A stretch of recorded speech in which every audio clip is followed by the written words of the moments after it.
Magandang araw sa inyo mga kaibigan. Itong ating almusalita sa araw na ito. Ang ebanghelyo natin ay Luke 6:6-11. Sabi ng ebanghelyo, on a certain Sabbath, Jesus went into the synagogue and taught, and there was a man there whose right hand was paralyzed. Alam ng Panginoon anong bahagi ng buhay ng taong ito ay paralyzed. And I was touched kasi I think alam niya kung anong bahagi ng buhay ko ay paralyzed. Kung anong bahagi ng buhay mo ay paralyzed.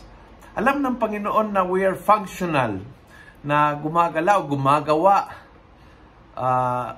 nag-aaral, nagtuturo, nagtitinda, nagtatrabaho. Alam ng Panginoon na functional ang buhay natin. Alam niya na gumagalaw, we go to church, we serve in church, we have families. Alam ng Panginoon na hindi tayo totally paralyzed. But alam din kung anong bahagi ng buhay nating di gumagalaw, di gumagana, hindi maayos, hindi ganap. Ang kanyang presensya ay nagdadala ng paghilom doon sa parte ng buhay nating na paralyzed. At dahil paralyzed siya, nag-aapekto ang buong buhay natin.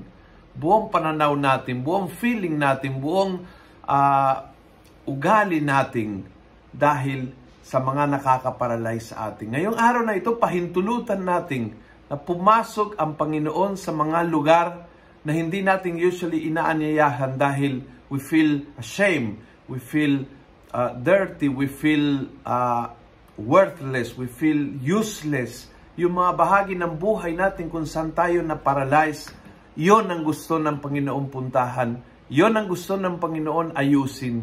Yon ang gusto ng Panginoon pagalingin. Pahintulutan natin siya ngayon and let's be free with the freedom na galing hindi po sa isang libro na nabasa ko, na galing hindi sa isang exercise na nagawa ko. Freedom can only the Lord give us truly and deeply. Kung nagustuhan mo ang video ito, please pass it on. Punuin natin ang good news sa social media. Gawin natin viral, araw-araw ang salita ng Diyos. And God bless.